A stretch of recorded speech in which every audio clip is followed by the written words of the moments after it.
Welcome, and thank you for attending our in-person Community Speakers Series 2024 program. Master gardeners use research-based horticulture and gardening knowledge and practices to educate and coordinate projects that promote healthy communities. We're thrilled this year to introduce our education partner, Hills Bank, and we thank them for their generosity in bringing programming to the public today. Thanks also go to Shannon for her assistance and Ty and Lily at City Channel 4 for live streaming the programming and videotaping. The video will be available on City Channel 4 YouTube channel. First, some housekeeping. The restrooms and drinking fountains are in the hallway, and please take some time to silence your cell phone. Today, each presenter will speak for approximately 50 minutes and will then take your questions. The audience, both in-house and online, may not be able to hear your questions, so we ask that you step to the microphone at the center of the room. Please avoid walking near the cameras. Videographers are using a wide-angle camera, and they can capture you ducking, and your awkward moments will be shared for all to see. Master Gardeners launched the Speaker Series effort in 2014. The program was suspended in 2020 and brought online in 2021. We're pleased to be back in person celebrating our 10th year in 2024. Evaluation forms have been placed on your table. Please complete one for each speaker and return them to me. Now let's get started. We have a great lineup of speakers today. We're going to learn about planning and designing gardens featuring options for a natural garden, a rain garden, and ornamental grasses. This free program is designed to give gardeners of all experience levels the confidence to create and enjoy their garden. Once upon a time, prairies covered 85% of Iowa. Today, the protected and managed prairie sites have dwindled to 1/100th of 1% of the state. In the last 20 years, farm fences have all but disappeared from the landscape as farm fields expand closer to the road. The roots of native plants hold the soil during heavy rainfall and increase water filtration and reduce pollution runoff that goes into our rivers and streams. Additionally, native plants can trap and store carbon. Our first speaker, Natalie Ross, is the owner of Ross Land Studio, a woman-owned small business that works with residential, commercial, and institutional clients to create outdoor spaces, big and small. Her presentation, Designing a Natural Garden, addresses creating natural landscapes that are beautiful, functional, and ecologically resilient. She's helping Iowans unlawn their yards, creating habitat for pollinators, birds, and butterflies. Natalie's work is revitalizing the Cedar Rapids Shakespeare Garden, a 1.4-acre site in Ellis Park, in a three-phased effort spanning through 2025. The gardens feature a collection of all or some of the 175 plants mentioned in Shakespeare's writing. The first phase features plantings of native trees, understory plants, woodland gazebos, and raised planters. The garden plans must be mindful of flood mitigation needed for the park area. They were featured in a Gazette article last year. Natalie is a favorite speaker at the Lynn County Winter Master Gardening Fair. She earned a Master's of Landscape Architecture from the University of Minnesota and is a registered landscape architect and teaches landscape design at Kirkwood Community College. Let's welcome Natalie.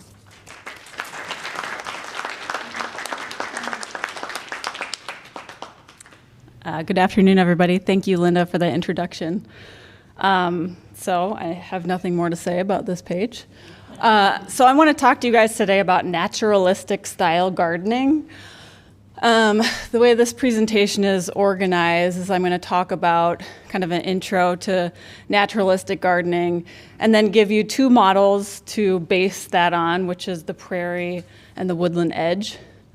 I'm going to go over some design principles and then some techniques for implementing these kind of gardens.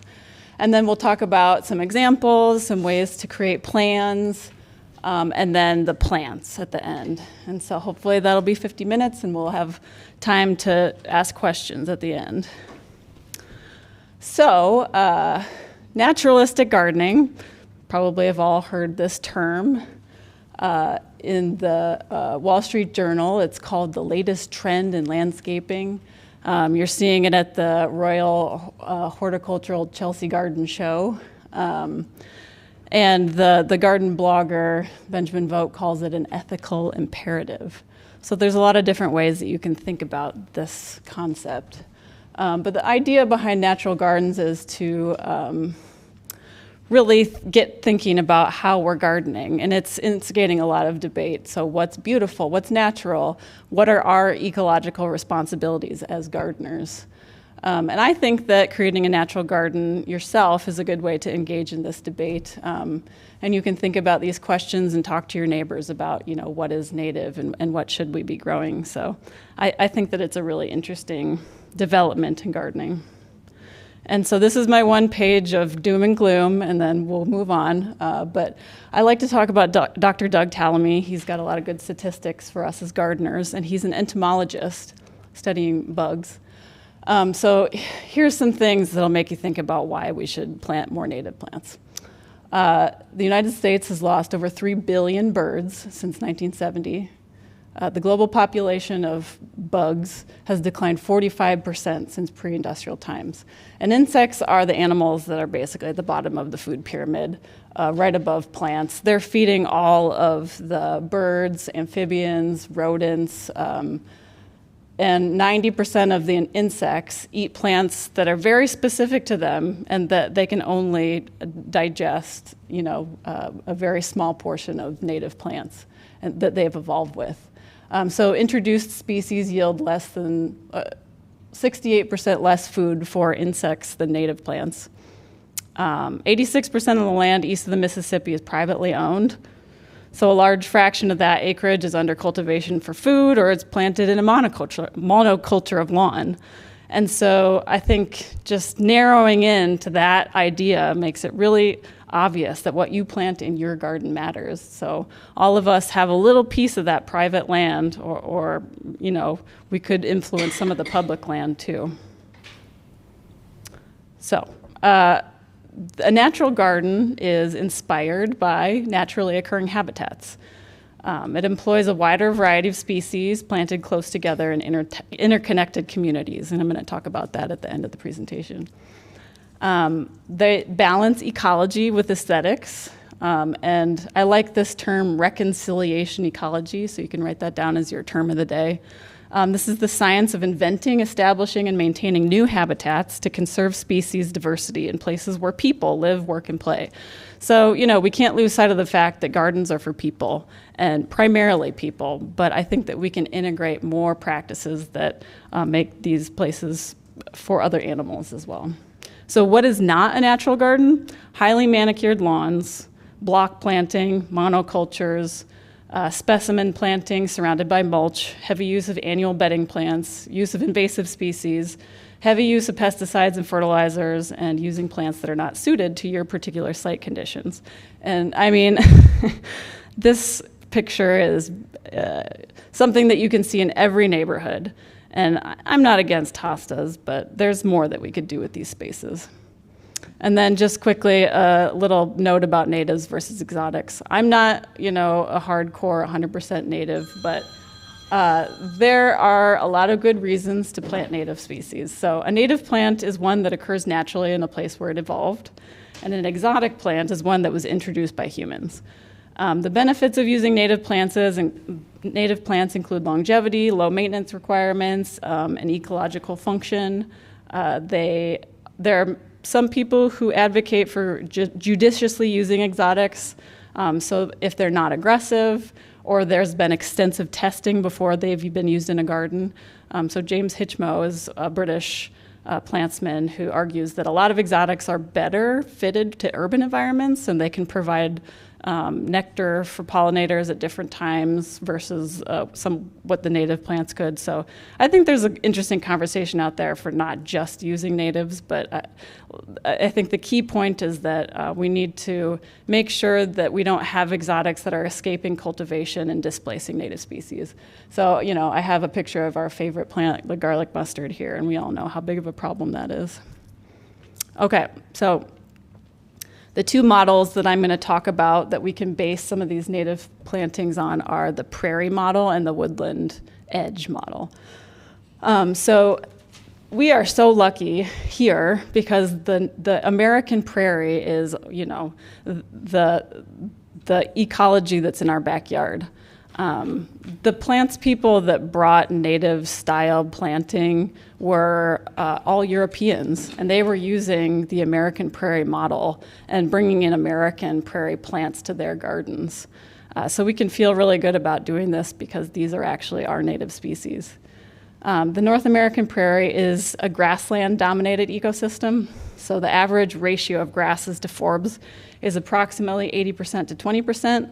And that's stem density, but if you look at the species, there's actually a flip. It's 20% grass species and 80% forb species. So there's tons of different variety of flowering plants and just a few key grass species.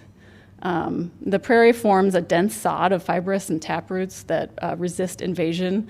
So they basically just weave a fabric where the roots take up all the space and there really is no place for weeds or outside seeds to come in and penetrate that. And most prairie plants are very long-lived perennials that tend to persist for many years or decades. And then the other model is this woodland edge model. And the reason I think this is a good model for gardens is because it's really unrealistic to think about having a dense forest in your yard. You just need so much acreage for that, and there really isn't a lot of ground cover when you're inside a dense forest. The woodland edge is a place where kind of prairie and woodland mix together. And so there are four distinct layers in a woodland edge: the upper canopy, the understory tree layer, a shrub layer, and a ground cover layer. And a woodland ground layer is difficult to establish by seeds, so there's different methodologies that you would use to establish this. It's also difficult to manage it by mowing, so it's a very different kind of process to develop something like this. And this is also just deer's absolute favorite buffet is the woodland species. They love it because the leaves are tender, there's nothing really spiky, and it all tastes delicious. So I think that you can use some general principles that are applicable to all of these different models. Number one, select only plants that are adapted to your type of soil and the moisture conditions, the light intensities that are at the site that you're planning for, whether that's a native or an introduced exotic. Choose plants to match the scale of your site. So if you have a small garden, having shorter plants that are less than 3 feet will make it feel less messy and overwhelming. And if you do want to do taller grasses, put them towards the back. Repeating elements throughout the garden gives a sense of unity to the planting and harmony. And most plants people consider using odd numbers as just really pleasing. So 3s, 5s, 7, 9 groupings of things and even larger. It's important to prepare your site thoroughly so that all the weeds and other plant growth have been eliminated. And there's a lot of different methods for doing this, which I'm not going to go into. And consider the longevity of each of your species. So it's better to primarily plant long-lived perennials as opposed to shorter-lived ones or biennials, although there is a place for some of those that we can talk about. And this just reduces your future plant replacement and provides a stable, low-maintenance garden. And then just use a diversity of species with complementary bloom times that provide interest throughout the seasons. Sorry, I'll have one more slide of words, and then I'll have pretty pictures. So Here's specific prairie plant design principles, which are just a little bit different. So you can use that 1-to-3 ratio for your own garden. And it depends on the kind of grass that you use. If you're using something that's bigger and more aggressive or a heavier cedar, it might be better to use, a 1-to-2 ratio and integrate more forbs. I see a lot of gardeners starting to like pull back the grasses just a little bit because over time grasses can start to dominate. But they are so good at squeezing out weeds and really building that fabric that creates an impenetrable garden. Use low-growing, showy, clump-forming prairie grasses to allow the flowers to show off. Some good choices are little blue stem, prairie drop seed, side oats grama, June grass. And there's a lot of other benefits to having those grasses kind of around your flowering plants. They tend to support them instead of like allowing them to flop over. And if there are herbivores in your area, they can act as kind of guardians. In small gardens, avoid sod-forming, self-seeding tall grasses like big blue stem and switchgrass. And I just will add a caveat that there's a lot of really great cultivars of switchgrass, and you can find some that are much smaller and don't seed as much. So I do really like using switchgrass. Plant flowers with bulbs, corms, taproots in close association with the grasses because they're using different parts of the soil strata. So the fibrous root systems of the grasses are kind of in the upper zone, and then the taproots will get below that, and so they're not competing with each other. When you're massing flowers, intersperse them with short prairie grasses and sedges. So like I said, that they are using different resources, and that just helps to control weeds. The prairie grasses that stand up best over winter for architectural interest are switchgrass and little blue stem. And Indian grass can stand up well too. That's a larger stature grass. And grasses like big blue stem and Canada wild rye tend to fall over by late autumn. Okay, sorry, I lied. One more wordy slide. Woodland design principles are pretty different. So many woodland wildflowers go dormant by mid to late summer, and the top growth disappears. So make sure to include late season bloomers and supplement that with sedges, grasses, and ferns, and using shrubs with fall and winter interest to bolster that later season interest. Like I said, deer and rabbits love shade gardens, so you gotta use bodyguard plants like grasses and sedges. They don't really like to eat those things, and if they're bigger, they're gonna prevent the animals from kind of going into it. And so that can reduce browsing. And I really encourage people to think beyond maples. So in Cedar Rapids, after the derecho, the city put a moratorium on planting maples. So there's just so many. It's like the elms and the ashes. When you have too many of the same species, they can start to develop diseases that spread like wildfire. And we just want more of a diversity of our urban canopy, as well as really focusing on those keystone species like oaks and hickories. Black gum and blue beeches are good alternatives to maples that have good fall color, and they don't have as shallow roots. So maples often will just prevent anything from growing around them because their roots are right up at the surface. Consider emulating a woodland edge, which contains species from both meadows and forests, and just finding things that are part shade tolerant are good for these kinds of gardens. Edges are really great for wildlife and plant diversity, but they harbor most of the invasive species, so you just have to be really vigilant about managing your garden, especially the first few years, and keeping all of those weeds out of there. And then cover every square inch of ground. Sedges are really good for doing that, filling in the gaps in between your other plants, but just think of it as green mulch. So instead of mulching every year, you're seeing the plants that you planted get more and more mature and really take over that maintenance chore that you had to do. So some of the good colonizers, other than sedges, are wild ginger or big leaf aster, and they can outcompete garlic mustard. Okay, rest. So this is a really beautiful example of a naturalistic style planting. And you can see there's quite a bit of grass in there, but this particular garden has a lot of repetition of kind of the purples and that shape of the spiked flower, and I find this to be really pleasing to look at.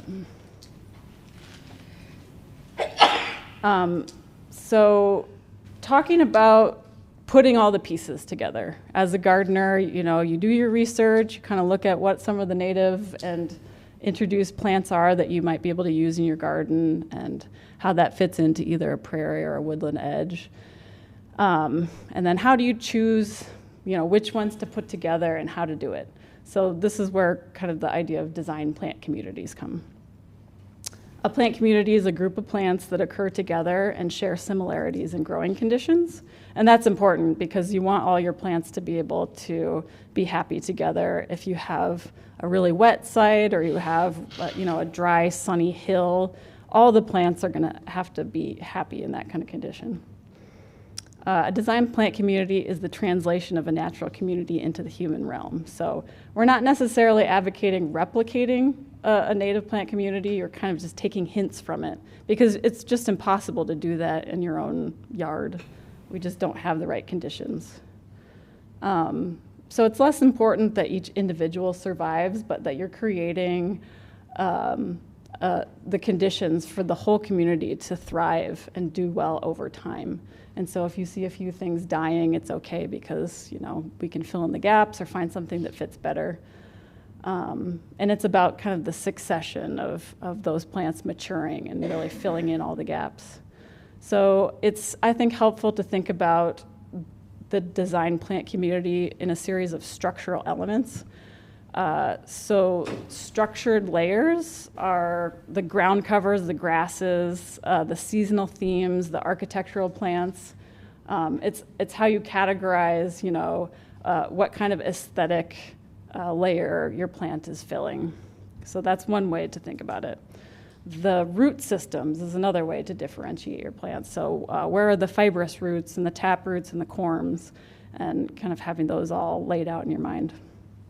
There's seasonal layers, so thinking about your planting blooming throughout the seasons or just providing some sort of interesting feature.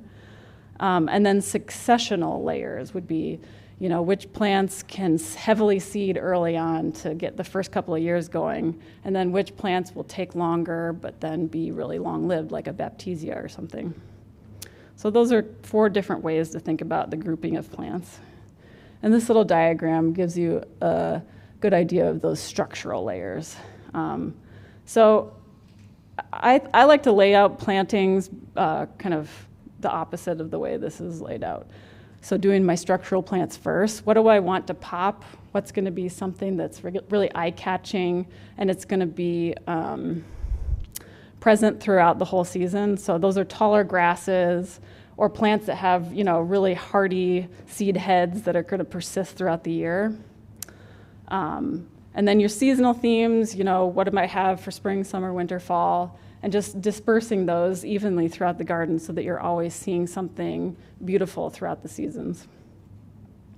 The filler plants are those grasses and sedges that are going to hold everything up. They're going to cover the ground and keep the weeds out. And then the ground covers are going to weave their way through everything to fill in the gaps at the end. And that's for prairie-style gardens. It's a little bit more difficult to do that in the woodland just because you're not as grass-heavy, but you can still use quite a few grasses. And you really have to decide what kind of style you want. So if you're using a woodland edge as, let's say, a privacy buffer, you might actually want to really bulk up that middle layer. And it could even be like a hedgerow or something where you're planting a lot of diverse species really close together. Or it could be that you're focusing on an upper canopy and a ground cover, and you want that middle layer to be open, more of a park setting. So you can kind of use the ideas of the previous slide, but there's even more to work with when you're talking about that upper and middle canopy layer. And so you see a lot of pictures in magazines using block planting. And this is basically a monoculture, which I don't think really falls into the category of naturalistic gardening, but I wanted to bring it up because it's something that you see a lot. So block planting just uses masses of plantings for a more simple visual appeal. And maybe we'll use those structural layers in little points to put interest into the garden. This could be useful if you feel like there's a maintenance requirement that is for somebody to come in and know exactly what to do and not have to identify weeds, not have to identify what the different plantings are. But generally, I would stay away from doing block plantings just because it's lower in structural diversity, and you're not gonna. It might end up being more maintenance in the end, because when there is a weed or when there is something that diverts from this form, it's going to be really obvious. So the opposite of that is matrix planting, and this is kind of a buzzword these days. This was pioneered by Pete Udoff in landscapes such as the High Line in New York. And a matrix replicates the vertical stratification and the horizontal dispersion of a natural plant community. So it's just a way to think about how to lay this out. So you would, the clumping grasses act as the ground cover, and they're planted generously and randomly. And matrix planting is, I guess, maybe more random than some other methodologies. The design provides structural diversity and allows for the migration and movement of species. So if you have a mix of all the things that we're talking about, but it's laid out in a pretty random way that could be repeated over a larger area, you can kind of let the plants do what they want. They'll slowly find their way into a sweet spot that they like by self-seeding or by rhizomes. And so this is kind of a more naturalized aesthetic. There's less distinction in pattern, and it could be less maintenance. I guess it depends on your site, but it's high in structural diversity, and it's very dynamic. And so if you're going to be doing a naturalistic garden, some people worry that their neighbors might be upset, that it's going to look too messy.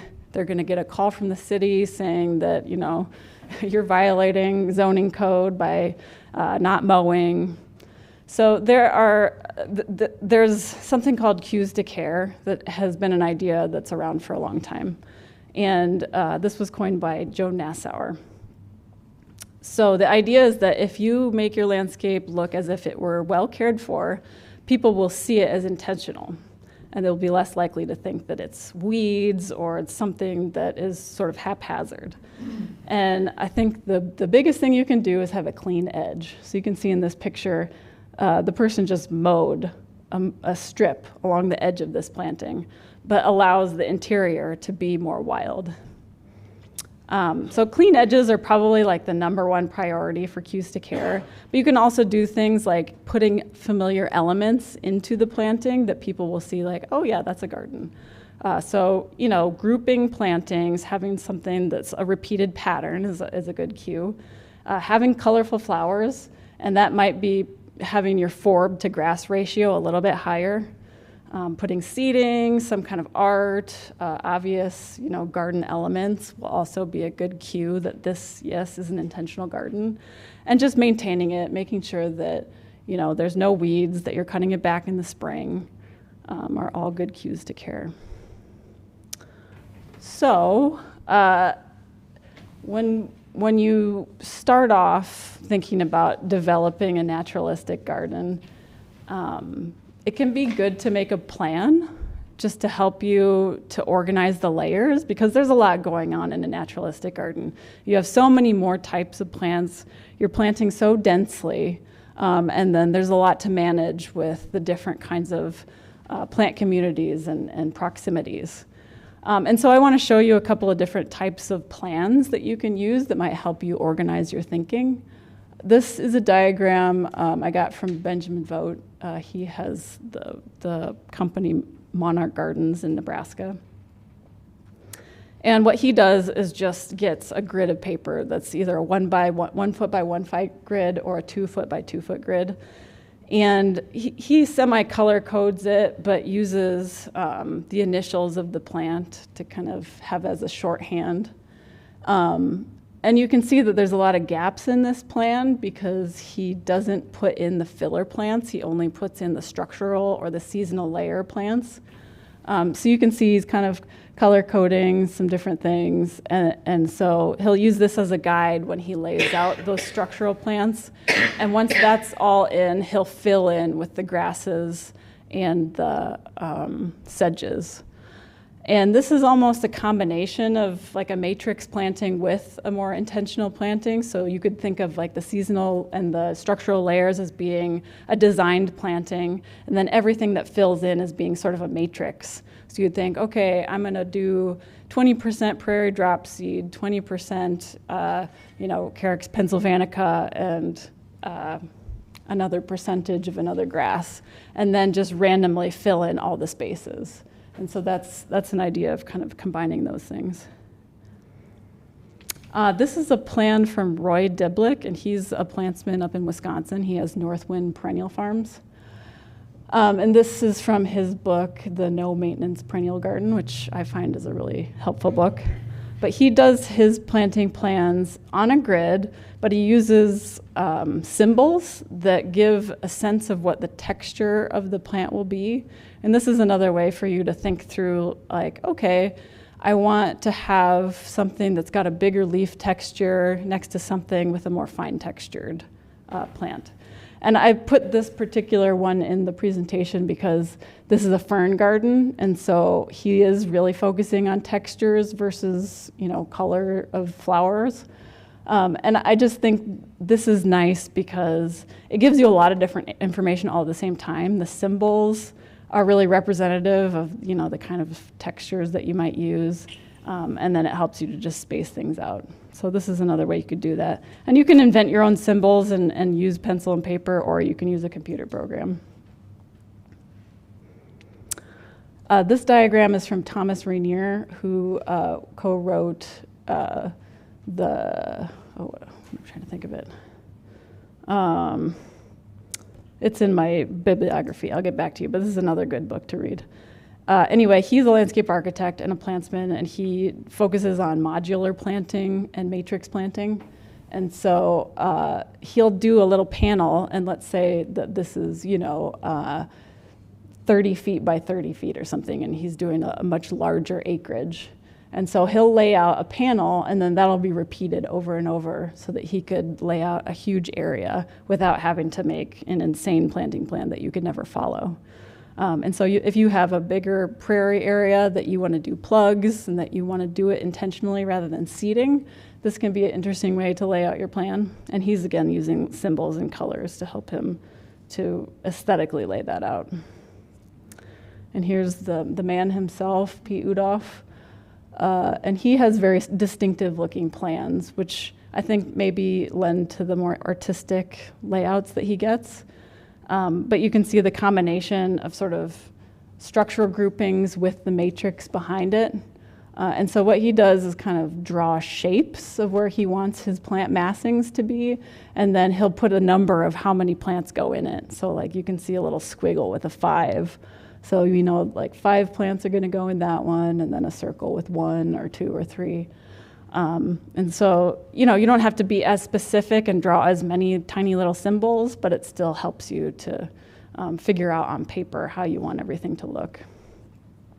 And some people don't do this at all. They just get a bunch of plants and they lay it out in the field. And, from my reading, that's not the way I work, just because it's hard for me as a professional to estimate something without kind of knowing how it's all going to lay out. So I don't necessarily do that, but I think it can be a good way to just, get a sense of the site and a feel for things and put it down on the ground and say, no, that doesn't look good, and rearrange. So there's a number of ways that you can work. Oops. This is one of my plans. So I am lucky that I have lots of computer programs at my fingertips. I also teach AutoCAD at Kirkwood, so I like to integrate new practices in AutoCAD when I can. But this is a program called Land Effects, and so I can create my own symbols for whatever plants I want to use. I can tell it how big in diameter the mature size of the plant is going to be, and then I can lay it all out so that I'm getting the right quantities. And so for me, this is helpful, and I like to see everything kind of nestled in together and know that I am covering every square inch of ground and just feel confident in the number of plants that I'm ordering. So there is a lot of different ways that you can work. And so this plan is actually for this site, which is in Cedar Rapids. And so I worked with a couple who wanted to create a butterfly garden in their backyard. And they did all the labor themselves. I helped them plan it out, and they also got cost share stormwater matching funds from the city. And so what they had to do was kind of show that they were going to infiltrate more water than they would if it were just grass. And you have to get all your calculations done beforehand and show the city, and they approve it. But if they do, then they will match up to $2,000 of your project, design fees included, to help you put in a deep-rooted native garden. So that's what these people did. And so you can see the 3 stages at the beginning of prep work. That was their lawn in the first picture. They actually did sod cutting with a shovel. So this was definitely the most labor-intensive way to kill a lawn. If you have a really big lawn, usually, you're just going to have to suck it up and use Roundup twice and then never have to do it again, hopefully. But people have employed black plastic, cardboard. Those methods can take years to get rid of everything. So, I'm not going to get into which way is best, but these people cut their lawn, and more power to them. And they did a really good job of getting rid of all the weeds. And so in the third picture, you can see that was right after we planted the plugs. There was a lot of mulch in between. It's in its infancy. But very shortly after, and the pictures on the bottom are in year 1, you can see the 3 different seasons and just the different kind of textures and colors that you're getting throughout the seasons. So in that first picture, I think the purple spikes are Laetris. The second picture is some kind of Rudbeckia. I can't remember which kind. I think it's Rudbeckia tomentosa. And then in the third picture, that's, all the stem and the seed heads during the winter time. And so it was fun to see how quickly this garden filled in and really represented those seasonal layers. Here's another garden that I like to show is just a way to kind of combine hardscape elements with the naturalistic planting to show that it is intentional. And so they have this sort of meandering path that's sort of like a meditative maze. And then really utilizing the asters to give that fall color pop. And some of the sedges turn gold at the same time as the gray birch. And so that's a nice color combination. This is a planting in a warehouse, which I love because it was the worst soil you can possibly imagine. It was basically 100% clay and chunks of concrete is what that soil was. And we did not remediate it. We just planted straight into it. And so it's basically a few different species. We have switchgrass, echinacea, allium, fall aster, and then the coreopsis. And so those plants do not get watered. This is full sun next to a concrete building in clay, and it thrives. I mean, these plants love this condition. And so it's really fun to see it in the middle of summer when everything's going at the same time. And then we get the great fall aster blues. So this is a great one. And on my website, the front page is a time lapse. I think it's running through 3 years of this garden. And you can just see once a month. It goes every 2 seconds. You can see the succession of what's happening throughout the seasons. And so this is just a fun one because you don't have to have a good site to have a beautiful garden. You can actually have a really crummy site and your plants might love it. So when you're starting to think about which plants you want to include, I really encourage people to use Excel or something like that to give yourself a bunch of different categories of plant information, because this is going to help you to sort by different things and just to get your thoughts organized around what different characteristics your plants have.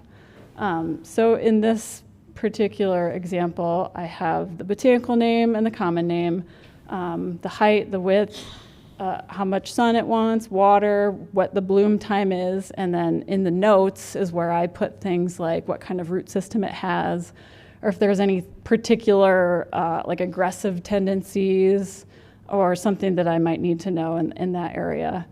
And then I do the bloom kind of chart where I can see if I have way too many things and I need to narrow my list down. Sometimes I'm like, okay, if it's going to bloom for 5 months instead of 2 months, I'm going to pick this plant over another one, you know, if they have all the other same kind of characteristics. But it lets you kind of compare visually also, just getting your seasonality. So no matter how you organize this, you can do it in different ways. I find it to be really helpful just to make decisions about plants. And then there's just a million different plants, so I'm not telling you to use these in particular, but I think it's good to just see, here's a couple of plants in this category that might work or that category. So on this page, I'm talking about what would make a good ground cover, what would make good seasonal theme plants, and good structural plants. So in the ground covers, I really like to use the purple poppy mallow. It's a really good spreader, and it blooms for so long. And it'll just get in between other plants. It'll kind of climb up your grasses a little bit, and it will fill in every little gap. Pachyra aurea is a good kind of medium, like part sun, part shade plant that you could do on a woodland edge. But that also blooms for a long time and really gets in between things. And then just carex, there's a million different carex grasses. And if you look at Hoffman nurseries, they have a good resources for comparing different kinds of grasses and different kinds of sedges. But there's a lot of resources out there to see which sedge is good for which condition. So I would really utilize the internet there for choosing your sedges. Seasonal themes, you know, just picking things that are really representative of their season and just showstoppers. So Baptisia is a great one for the spring. I love to put allium in plantings just because it blooms for so long and it just is tough as nails. I love asters, so obviously I really like purple, I guess. But they are just the best thing for fall and are super robust. And then doing some evergreen ferns are good for winter interest. Structural layers, just these are things that are really like tall, robust, have a lot of interesting seed heads, can hold their own throughout the year. Amsonia is a great one because it has good spring bloom, but it also has that gold fall color and comes in a lot of different sizes, but can get really big and be, you know, a showstopper.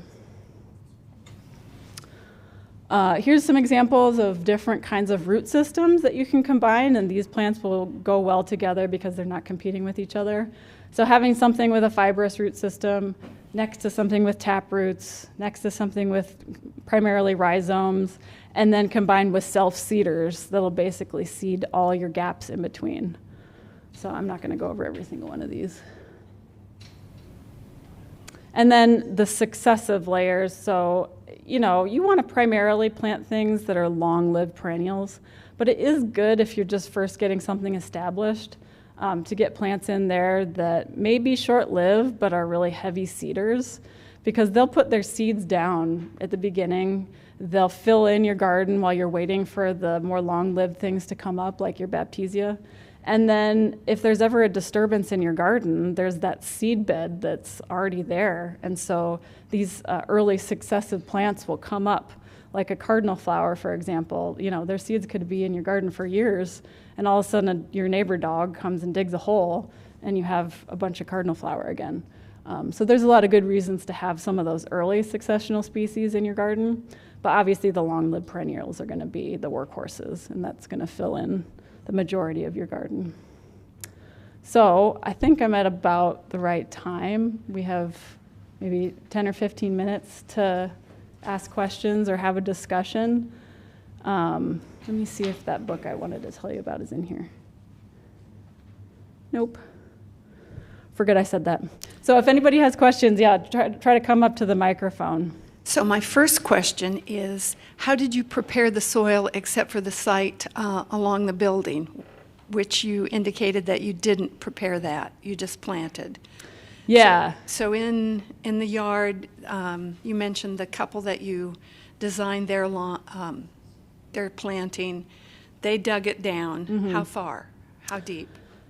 So for this example, because they were getting stormwater cost share fund matching, they were required to dig down a minimum of 6 inches to get that stormwater cost share funding.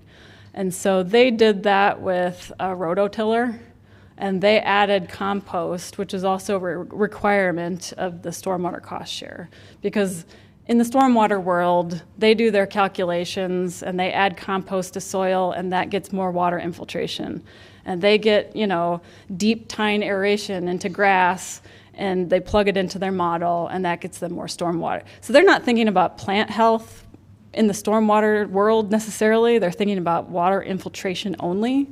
And so there are some different requirements that may or may not be the best practices for establishing a garden, but they're required anyway. So that's what we did here. And so, yeah, they used a rototiller, and then they added a healthy amount of compost, the Cedar Rapids compost, and that's how they prepped this area. And their planting went gangbusters first year, much more so than I see in other gardens. And that is definitely a result of the rototilling and the compost. The drawback to that is that your weeds are going to do just as well, if not better. And you run the risk of them out-competing the plants that you planted. So I'm not necessarily an advocate for using a lot of compost or doing a lot of prep, just because you're giving the weeds that much more advantage over your plants. Usually when you're planting native species, they don't need those things. They don't need extra implements. They don't need fertilizer, and they don't need really soft soil either. So if you don't prep your site in that way, you're actually giving an advantage to the native species that you're choosing. But if you love weeding, go for it. And I do love weeding, so. How did we prep this one? I think this was maybe a combination. This was done with Roundup. So they killed the lawn using Roundup. And then there was no rototilling. I think they added a little bit of topsoil and then planted directly into that. And then we did a healthy dose of mulch for this first year just to fill in the gaps while everything grew in. This warehouse landscape, so like I said, it was pure clay. It was so hard to dig that we actually brought in a mini backhoe and just kind of scraped it a little.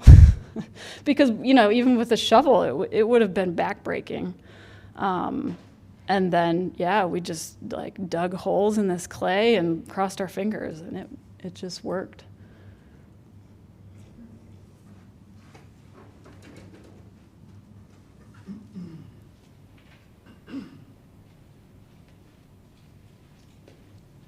Now, I'm guessing that you're a fan of plugs versus seeds. Do you have places you really like to get plugs from? Yes. Yes, I am. I'm definitely an advocate of plugs just because they're more cost effective. They are better than gallon plants because gallon plants are really expensive, but have not necessarily better root systems. And they're better than 4-inch pots because 4-inch pots have only this much space for the roots. But if you get the deep-rooted plugs, that's like a year or two of growth of roots that you're getting basically for free. So if you can get plugs, I think that's the way to go. And putting plants in when they're smaller is less stressful for them, so they don't, have that shock of putting a gallon plant in. But I get wholesale access to the plants. So I mean, I buy North Creek perennial. That you can't get those as retail. You can. I buy it from Midwest Ground Covers.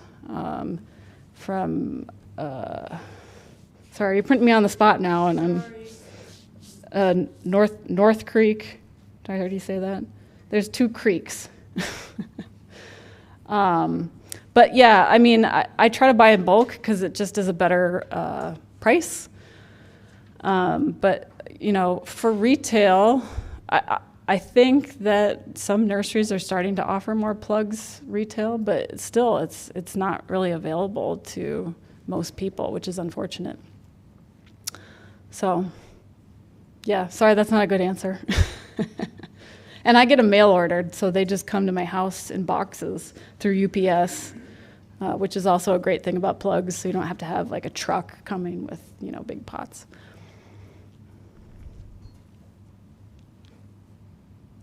Any other questions?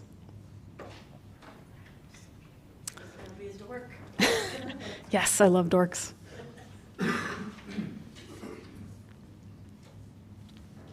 Do you have recommended sedges that deer won't eat? Yes, there's nothing that deer won't eat. You know, it's funny because I have the woodland sedge, which is Carex blanda. I really like using because it's basically like bulletproof. I mean, you could plant it in full sun clay. You could plant it in the shade and like a nice, you know, moist loam, and it'll do just as well either place. And I have seen it just thrive with herbivores around, and I have seen rabbits mow it down, you know. So it's hard.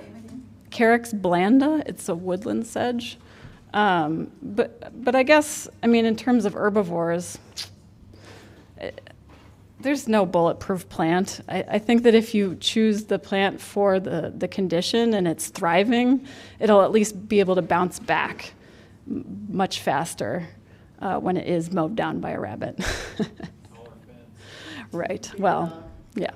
Yeah, right. All those things. I mean, I would say that you guys are probably more knowledgeable about keeping deer and rabbits away than I am, but yeah, there's really no bulletproof plant, and so if you can employ all the different strategies, so, you know, spray cayenne pepper and coyote urine and put up fences and get a dog and all those things.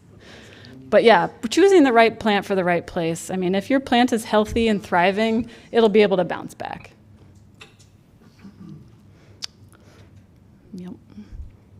And I just want to give one more plug for doing stormwater cost share, because it is a great value for residents, and it's really easy to do, and it can help offset the costs of putting a planting like this in, which can be heavy at first, but pays for itself over time with lowered maintenance, no mowing, no inputs, less water. So it's a really great way for people to get into a more naturalistic style planting. Okay, let's thank Natalie, and we'll take a short Everybody. break.